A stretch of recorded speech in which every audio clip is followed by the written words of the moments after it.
Okay, so this is my Secret Invasion episode 4 review. And it starts off where it ended up last episode, which was Gaia lying there on the ground, which I mean, all the trailers had Amelia Clark in later scenes, so you knew she wasn't dead. And a lot of people were pissed off that that wasn't kept a secret. But anyway, so then we see a montage of her after she gave Talos the the code that he needed. She went, and so we find out that those scientists that are working on the harvest and who are, working on making super Skrulls are Skrulls themselves, and that they've taken the identity of the actual scientists that were who probably either started the project and thought, "Oh hell no," or they just had the knowledge that they needed. That part we don't know. But we see Gaia go to one of the scientists, get her memories so she can figure out how to use the machine, go into the machine, get herself powers. She obviously knew that she was public enemy number 1 and that Gravik was going to come after her. Whether it was as soon as it happened or later on he would figure it out, we don't know, but she knew that he was going to come after her. Now, whether she only gave herself extremis powers or if she gave herself other powers that we don't know about yet, because some people have suggested that she's going to be the Abigail Brand of the MCU, and Abigail Brand's powers are to shoot green lasers from her hands. So, yeah, we don't know if she's going to have those powers. But anyway, then we see her wake up. We see her get up. And then we see her later. Yes, I'm not doing this in order. We see her later talking to Talos. And that she realizes that her home is with him. And I guess we should have realized when she said that Talos was dead man walking, but he's still going on about how, oh, we could peacefully coexist with humans and blah blah blah, and Gaia's just, she's actually meaner than Fury was at this point. Fury just said, we can't even get along with each other, what are you talking about? And Gaia actually called him delusional. Now, granted, he is an idealist, but at the same time, he wasn't completely wrong. It's just, it was on a small scale. But anyway. So, Gravik and his group are getting ready to board a plane. And at this point, we just know that they're going to launch an attack. We don't know the peculiars. Um, Now, the interesting thing came when Priscilla Barra was in a church, and we see Skrull Rhodey approach her. And Nick Fury is outside listening in. Now, at this point, you do not know if Priscilla knows he's listening, or if he's pulling a fast one on her too.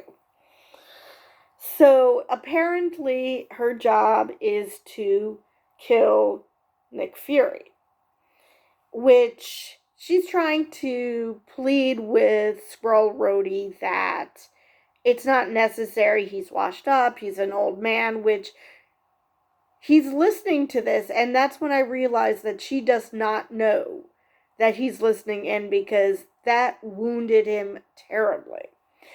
Now, honestly, I do believe that it's not so much she believes that he's old and washed up and, just forget about him, just let him die.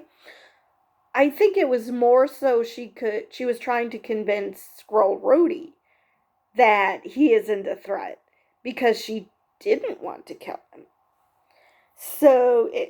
But yeah, I can see why Nick Fury would be upset, but because he probably assumed that she didn't know that he was listening in, whereas she must have known something. Either that, or either she knew he was listening in and she did it as part of a performance. But I'm thinking it's more likely that she just was trying to convince Skrull Rhodey that killing Fury just wasn't necessary. So, Fury then, she goes home, Fury's there, and she's chastising him for not putting on his wedding ring. And he's like, oh, I came from the back way and I forgot.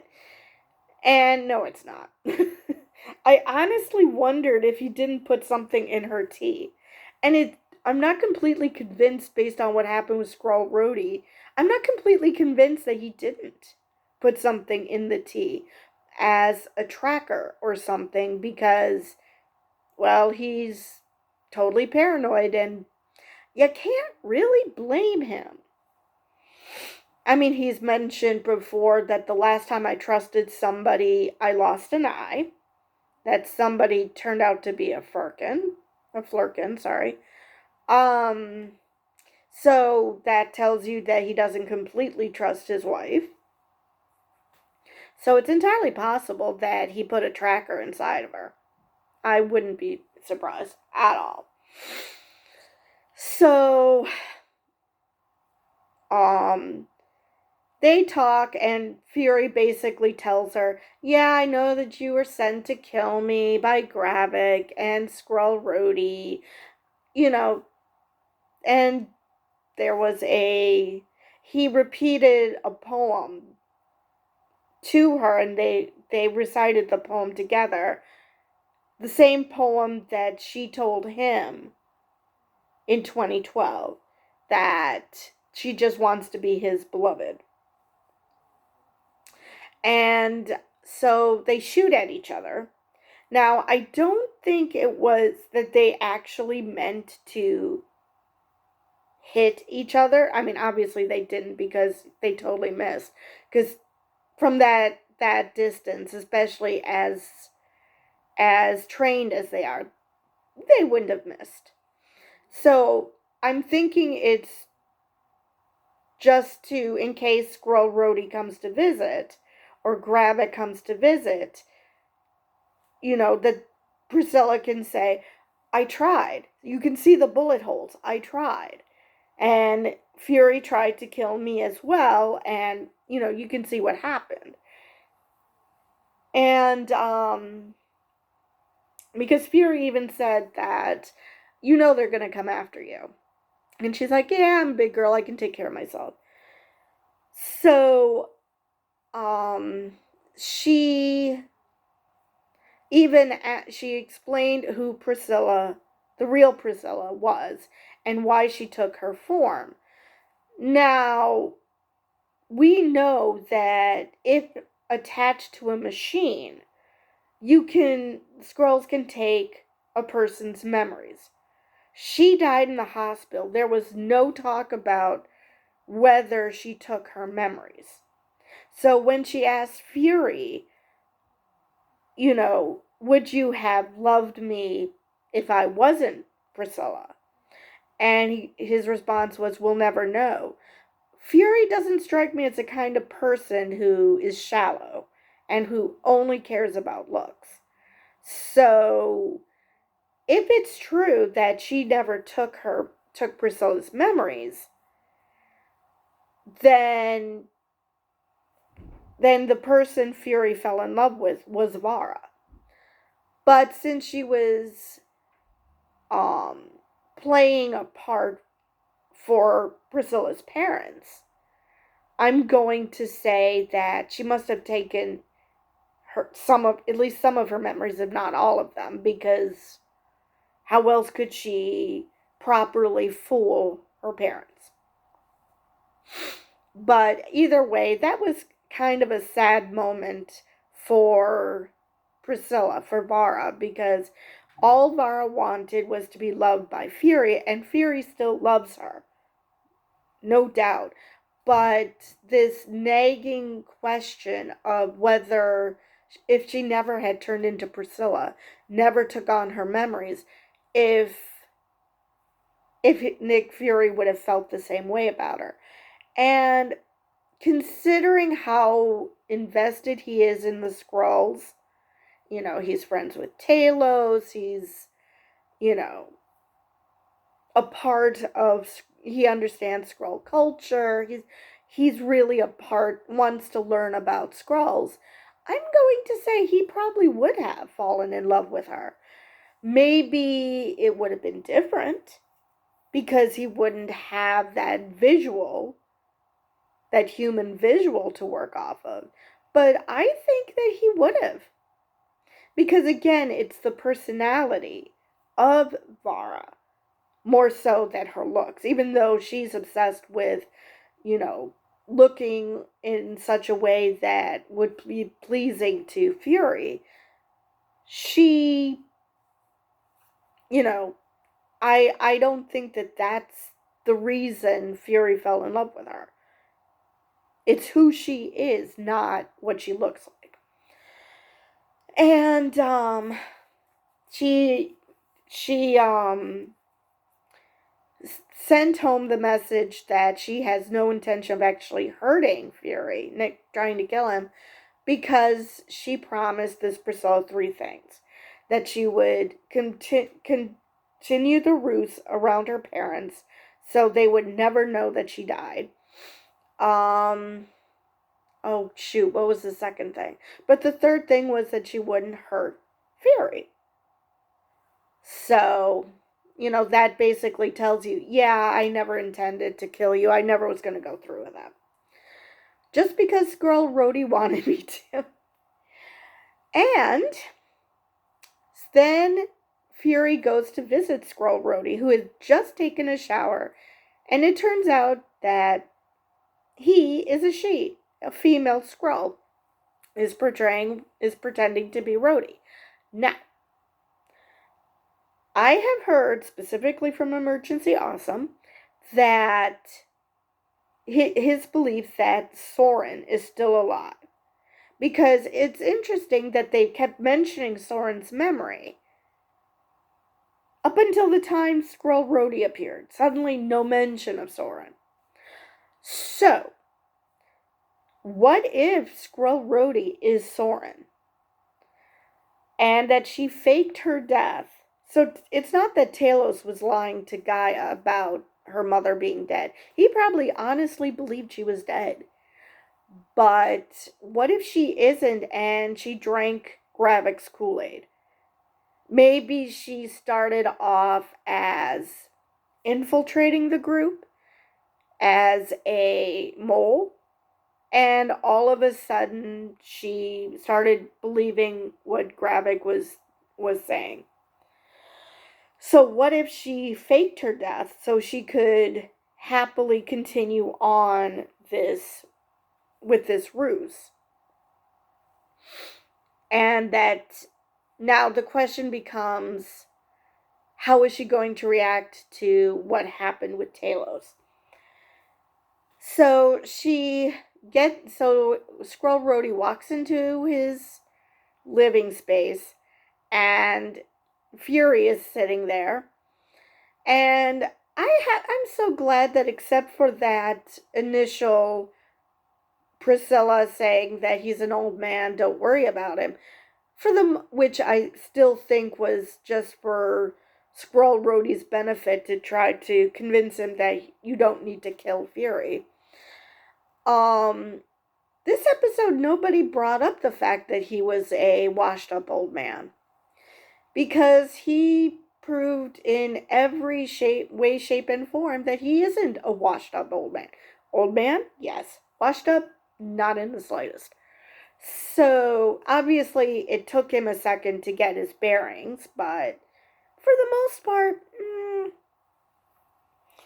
So he meets up with Squirrel Rhodey and he gives him bourbon.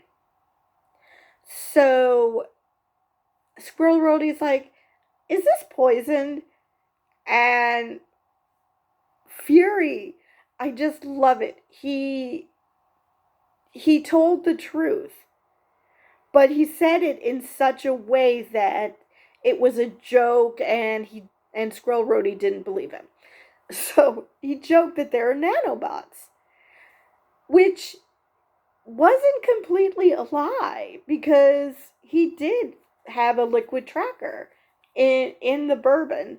So, and Fury was trying to convince Squirrel Rhodey that he should, rehire him. That there's absolutely no point in firing him. That was stupid. Rhodey seemed to be way too excited at the prospect of the not just firing him, but the way he fired him.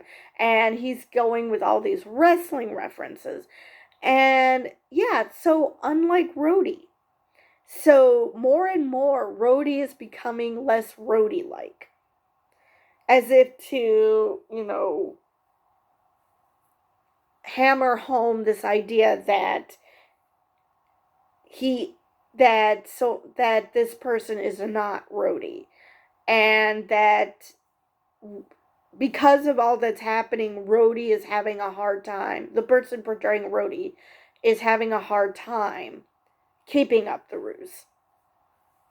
That because of the situation, they're portraying Rhodey like Rhodey would actually be is just falling apart because they're at a loss.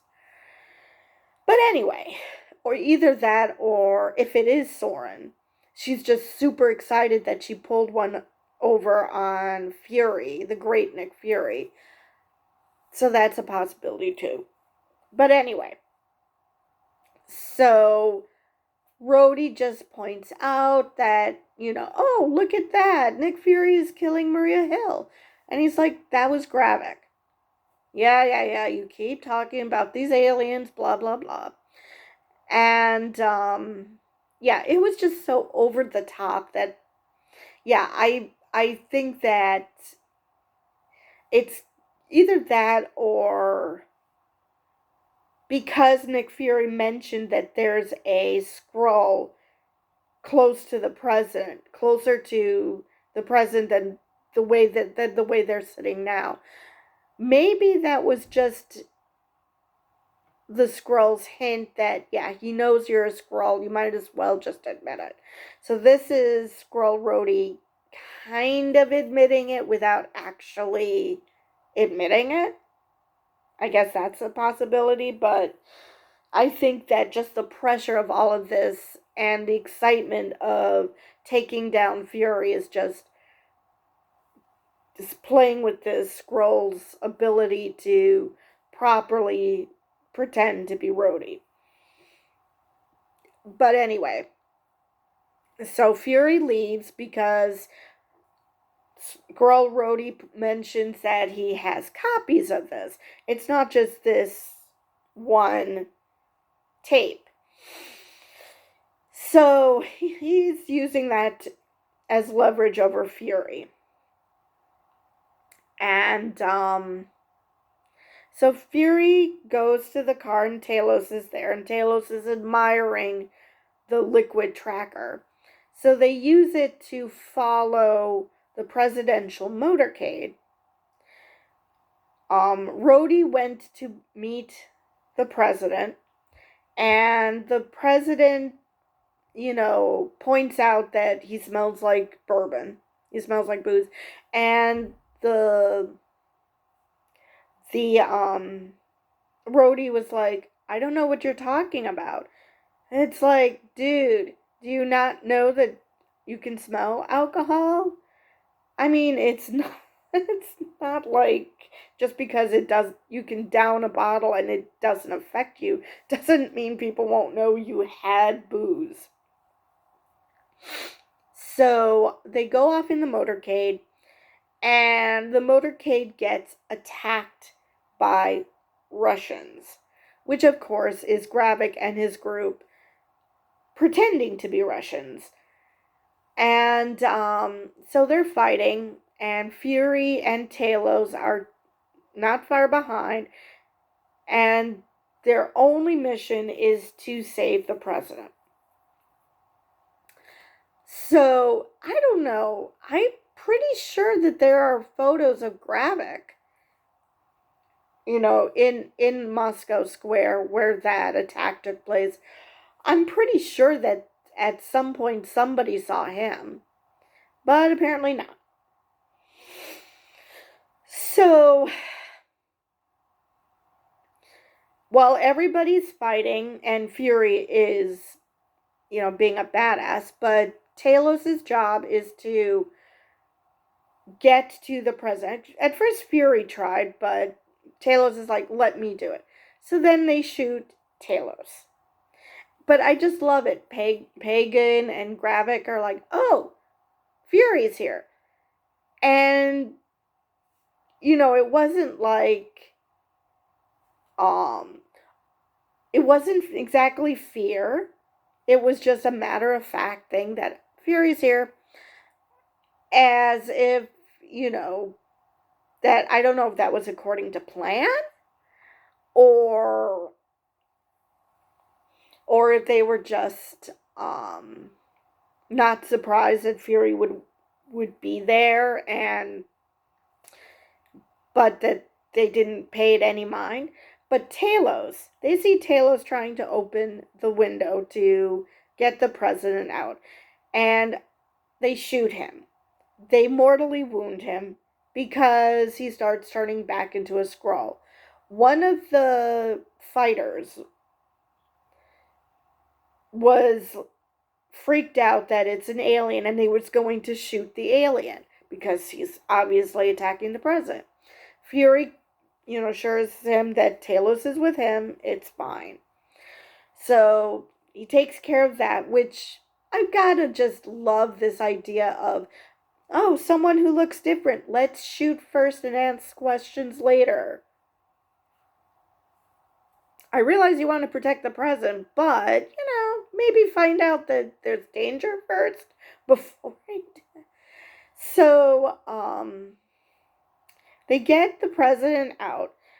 Fury, one of the other, I guess it's Secret Service agents, said, "Oh, we'll bring another car." It's like, "Yep, I got a ride," and opens both doors automatically. So he puts the president in the car, and then a Secret Service agent comes to help Talos. It turns out, and I thought, wait a minute, that's weird. Why would they all of a sudden help Talos? Well, maybe they learned quicker than I thought that, not all Skrulls are bad. Nope, it was Gravik. And he kills Talos, and Fury is once again forced to leave a friend behind. So he takes the president somewhere, I assume the hospital. So I can only imagine, number one, how Gaia is going to react to finding out that Gravik killed her father. And like I said, if Skrull Rhodey turns out to be Soren, how she's going to react to that. Because since she was super excited to one-up Fury, it's entirely possible that she doesn't give a rat's ass that Talos is dead. Or maybe she'll realize she done fucked up. Who knows? But, I think this is where it ends. So, I'm trying to think if there's anything else. No, I think that's where it ended, was with Fury taking Ritson, the president, to the hospital. At least I assume he's taking him to a hospital. I don't know if it's going to be a, a general hospital or if it's going to be a military hospital, or, he's SHIELD, even though Rhodey fired him, he's still Fury. So who knows what he's doing? Or maybe Rhodey's going to convince the Secret Service agents that Fury kidnapped the president or something. Because Rhodey was just like doop dee doop dee doo while the firefight was going on. So,